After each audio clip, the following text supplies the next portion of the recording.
Summer, 1943. Camp Crossville, deep in the green hills of Tennessee. One German soldier found himself staring, almost mesmerized, at a glass bottle in his hand. Inside, a dark caramel-coloured liquid fizzed softly, as if alive. For 2 years, he had known only desert dust, ration biscuits that nearly broke teeth, and the bitter substitute the German army insisted on calling coffee. Sweetness had vanished from his world. But now, here he was, tasting Coca-Cola for the very first time. 5 cents, just 5 cents. That's what the American guards said children paid for it at corner stores across the country. To him, it was as if someone had bottled luxury itself. And he was not alone. That same summer, 371,683 German POWs spread across camps in the United States would discover something none of them had expected. America was not starving. Ice cream was routine. Soda was normal. Candy bars were everywhere. Things so simple, so ordinary to Americans, yet unimaginable back home, began to quietly erode everything Nazi propaganda had taught them about sacrifice, strength, and superiority. What began as a sip of something sweet would become the beginning of a complete shift in worldview. The collapse of the Afrika Korps in Tunisia, May 1943, marked the turning point. Nearly 250,000 German and Italian soldiers surrendered and entered Allied custody. Many among them had fought across endless desert under Rommel's command, pushing British forces as far as Egypt. These were not inexperienced troops. They were veterans hardened by sandstorms, heat, and attrition, and because of that, they expected the worst. Years of Nazi messaging had told them that American captivity meant cruelty, thin rations, and slow starvation. Yet the reality that greeted them after surrender was something entirely different. Almost immediately, they were issued American K rations, the same rations American soldiers complained about constantly. Yet to the German prisoners, they resembled banquet meals. Each ration pack held crackers, processed cheese, fruit bars, candy, instant coffee, sugar tablets, and cigarettes. For men who had been surviving on shortages for months, these items felt luxurious. Military records from processing camps in North Africa confirm that US forces served pancakes with syrup, fresh eggs, and milk, foods long absent from German supply lines. One officer later told the International Red Cross, "We fully expected hunger and punishment. Instead, the Americans fed us better than our own army had." It was the first time we began to question what we thought we knew about strength and capability. This was not kindness for show, it was systemic. And it continued as the prisoners began their journey across the Atlantic. When the prisoners were placed aboard Liberty ships bound for the United States in the summer of 1943, the journey itself became an education in American capability. These ships had been built at astonishing speed. At peak output, one was completed every 42 hours, an industrial rhythm that felt almost unimaginable to men who had watched German production strain under constant shortages. Each month, as many as 30,000 prisoners crossed the Atlantic this way. Naval records later showed that their food rations on these voyages were equal to, and sometimes even better than, what the ship's crew received. Meals averaged around 3,500 calories per day and included fresh meat, vegetables, bread still soft from the ovens, and coffee served with both milk and sugar, luxuries that had long disappeared from German supply lines. Refrigeration, something standard on American ships, allowed the food to remain fresh for the entire 2-week crossing. And there was one detail the prisoners remembered most vividly: ice cream. Not once as a holiday treat, not as a reward, just part of life. The log of the USS General M.B. Stewart notes that on July 4th, 1943, the ship's ice cream machine produced batch after batch, 10 gallons at a time, and the prisoners were served alongside the crew. For men who had not tasted ice cream since before the war, eating it in the middle of the ocean felt surreal, almost dreamlike. It was their first concrete proof that American abundance was not propaganda. It was routine. And when the ships reached the vast ports of Norfolk and Newport News, the scale of what they saw ashore confirmed it. The Norfolk Naval Base, spread across 4,300 acres, with docks stretching into the harbour, moved more cargo in a single day than major German ports processed in an entire week. At the workers' exchanges, they saw shelves lined with Hershey, Mars, Nestle and more. Dozens of brands, dozens of flavours, all priced the same throughout the country, 5 cents. Nothing about it was staged. Nothing was meant to impress them. This was simply how America functioned. And that was precisely why it changed them. Once the prisoners were moved inland, they entered a network of prison camps built across the United States. Most of these camps exceeded the requirements of the Geneva Convention in both structure and daily conditions. A typical example was Camp Crossville, Tennessee. There, the barracks were equipped with electric lighting, hot running water, flush toilets, and heated living quarters, facilities that, in many cases, were improved compared to the barracks German soldiers had occupied during wartime deployment. But the feature that left the strongest impression was something far more ordinary: the camp exchange, known as the PX. According to US Army quartermaster records, the PX stores stocked Coca-Cola, Pepsi, Dr. Pepper, RC Cola, chocolate and candy bars of numerous varieties, ice cream where refrigeration allowed, cigarettes and tobacco, fresh fruit and small snacks, and, in some camps, 3.2% beer. Prisoners were paid for their labour, 80 cents a day, later increased to $1. Since both a Coca-Cola and a candy bar cost 5 cents, a prisoner could buy up to 16 of either item with a day's pay. For many, this alone altered their understanding of what wealth meant. In Germany, such items were not only scarce, they often required influence, ration coupons, or special permission. Here, they were simply available. And among all the goods, Coca-Cola became the most symbolic. In 1943 alone, the Coca-Cola company produced 5 billion bottles. The US military ensured that every American serviceman worldwide had access to a bottle for 5 cents, no matter the location. The German prisoners noticed that the drink tasted the same everywhere, whether in Tennessee, Texas, or Maine. This level of standardization, distribution, and logistical coordination had no equivalent in the German wartime economy. It quietly contradicted the Nazi narrative that America was industrially chaotic and culturally scattered. The realization did not arrive all at once.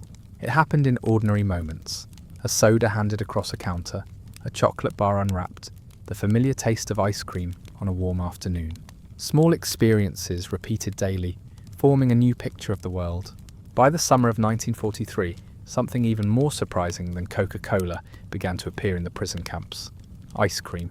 For most German prisoners, ice cream was not merely rare, it had been absent from daily life for years. Even before the war, it was considered a treat reserved for special days, and during wartime, it had disappeared entirely. So when prisoners were served ice cream in American custody, the experience was disorienting in a quiet, unforgettable way. Army records confirm that camps with adequate refrigeration served ice cream regularly during summer months. In some camps, ice cream was even made on site. At Camp Shelby, Mississippi, the 4th of July celebration in 1943 included prisoners watching American personnel use hand-cranked freezers to produce gallons of ice cream. The ingredients were simple: ice, salt, cream, sugar, and flavouring. Yet the symbolism was profound. The idea that resources like ice in July, cream and sugar could be used not for necessity, but for enjoyment, contradicted everything they had been told about American society. By 1944, electric ice cream makers had become common across many camps.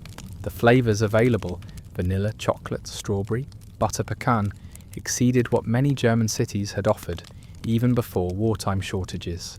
Prisoners could purchase ice cream bars for 10 cents, ice cream sandwiches for 10 cents, cups of various flavours. Some camps were ordering 50 to 100 gallons per week in summer.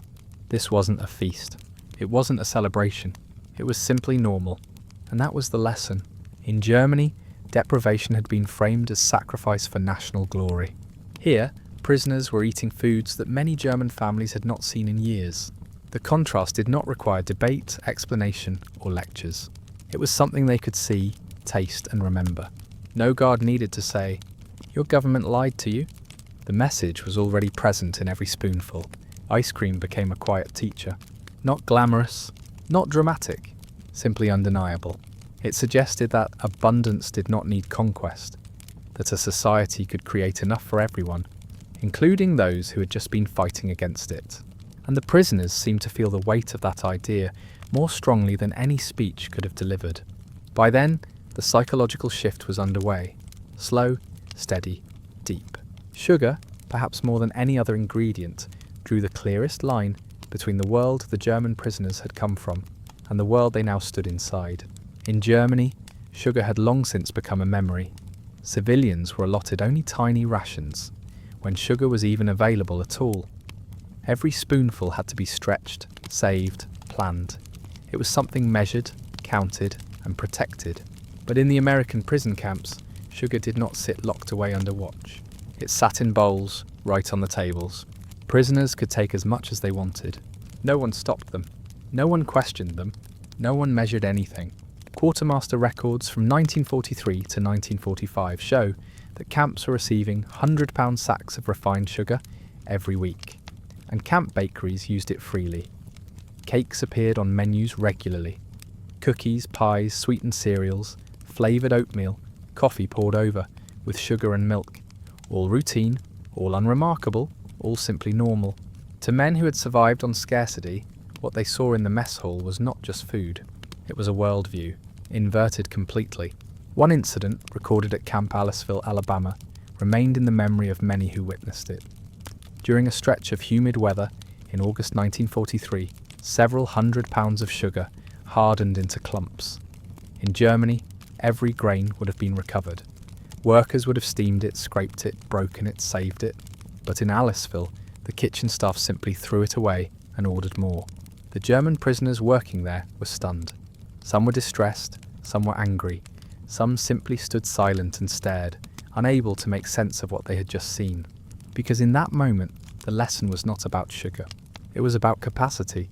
Germany had told them that America was soft, weak, wasteful, incapable of endurance. Yet here was a nation with so much food, so much production, that it could discard what others would fight to save. Not because it did not care, but because it could make more. This realization did not come as a speech.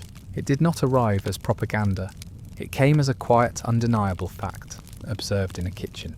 For many prisoners, it was the first small crack in the foundation of everything they had believed. Not from ideology, not from confrontation, simply from abundance, an ordinary, constant, unforced abundance. And it would not be the last time such a crack appeared. Chocolate, like ice cream, had vanished from German wartime life, but in American camps, chocolate was everywhere. Hershey, Mars, Nestle. The military alone had purchased £380 million of chocolate products during the war. Bars cost 5 to 10 cents. Anyone, soldier or prisoner, could choose whichever brand they preferred. That word mattered, choose. Choice was luxury. Choice was freedom. Choice was democracy, made edible. German prisoners tasted that freedom before they ever understood it. And then came Thanksgiving. For many of the prisoners, the word meant nothing at first, just a date on a calendar they no longer followed. But when the day arrived, the meaning became unmistakable. Across every prison camp in the United States, the same meal was served, not just to American soldiers, but to the German prisoners as well. Roast turkey carved fresh, mashed potatoes smooth and heavy with butter, sweet potatoes glazed in sugar, cranberry sauce bright and tart, vegetables, hot rolls, coffee with milk, and pumpkin pie rich and spiced, the kind of dessert that felt like a celebration, even if you didn't understand the holiday. There was no special version for prisoners, no lesser portion, no reminder of who had won and who had lost. They ate the same meal as the Americans. This single act carried more weight than any lecture could have. The Nazi worldview taught that mercy was weakness, that enemy kindness was always deception. Yet here there was no condition, no humiliation, no demand, only food, shared food, abundance without fear. Christmas only deepened the contradiction. Civilians, ordinary American families, sent packages into the camps. People who had sons, brothers, or husbands fighting against Germany still baked cookies for German soldiers they had never met. Church groups collected candy and small gifts. The American Friends Service Committee alone sent 50,000 Christmas parcels to the camps that winter. Some camps received homemade treats from townspeople living nearby. If Thanksgiving questioned their beliefs, Christmas broke them open, because the realization was simple and unavoidable. A society that had the power to be generous to enemies in wartime was not weak. It was strong in a way they had never been taught to understand. As labour shortages grew, the prisoners were sent to work on farms, in orchards, and in food processing plants. There, the scale of American production became undeniable. In Michigan, they picked cherries destined not for meals, but for maraschino garnish, fruit used simply to decorate ice cream sundaes. One orchard could produce more cherries for decoration than entire German regions could grow for survival. In canneries, they watched workers reject perfectly edible fruit for small imperfections and send it to animal feed. The casualness of abundance was shocking. Sugar beet farms in Colorado and Nebraska revealed mechanization beyond anything the German war economy could match. Single farms produced more sugar than entire German provinces. School cafeterias served hot lunches to children every day, with fresh milk delivered in quantities that German families had not seen in years. Some schools even offered ice cream for a few extra cents. The idea that children could buy ice cream at school, while German children stood in ration lines, was a revelation that settled slowly but permanently. By late 1944, the direction of aid reversed. Prisoners began sending food back to their families in Germany. Chocolate, coffee, canned goods, purchased with their camp wages. According to Red Cross records, German POWs in America sent around 11 million food parcels home during their captivity. To receive a package from a son who was a prisoner, while living free in Germany, but starving, this forced German families to confront a truth the regime could not explain. Even rationing told the same story. Americans complained about sugar rationing at £2 per person per month, more than triple the German allowance, when sugar existed at all. American meat rationing allowed £1.75 per week, more than Germans received in a month. And even with rationing in place, American supermarkets remained stocked in ways that Germans could barely imagine. Spring of 1945 made the contrast final. Newsreels showed American soldiers handing candy to German children during the occupation. The joy on their faces was not propaganda. It was hunger meeting sweetness. It was deprivation meeting abundance. It was ideology meeting reality and losing. By the time the war ended and prisoners returned home in 1945 and 1946, many were healthier than when they were captured. Their bodies carried weight and strength that their families did not. Children who had forgotten the taste of chocolate tasted it again from fathers who had eaten ice cream behind barbed wire. And these men went on to shape the West Germany that emerged in the 1950s. They had seen supermarkets. They had seen large-scale distribution systems. They had seen standardized production. They had seen that prosperity did not require conquest. It required capacity. It required abundance shared, not hoarded. It required a belief that more could always be made. They returned not as defeated soldiers, but as witnesses. Witnesses to a truth simple enough to be understood in a sip of soda or a spoonful of ice cream. Strength is not proven by what you deny to others. Strength is proven by what you're able to give. And so, the most powerful weapon the United States used in the ideological war was not intimidation, fear, or coercion. It was Coca-Cola. It was chocolate. It was ice cream on a hot afternoon behind a wire fence. A sweetness that carried with it a different vision of the world, one that could not be undone once tasted.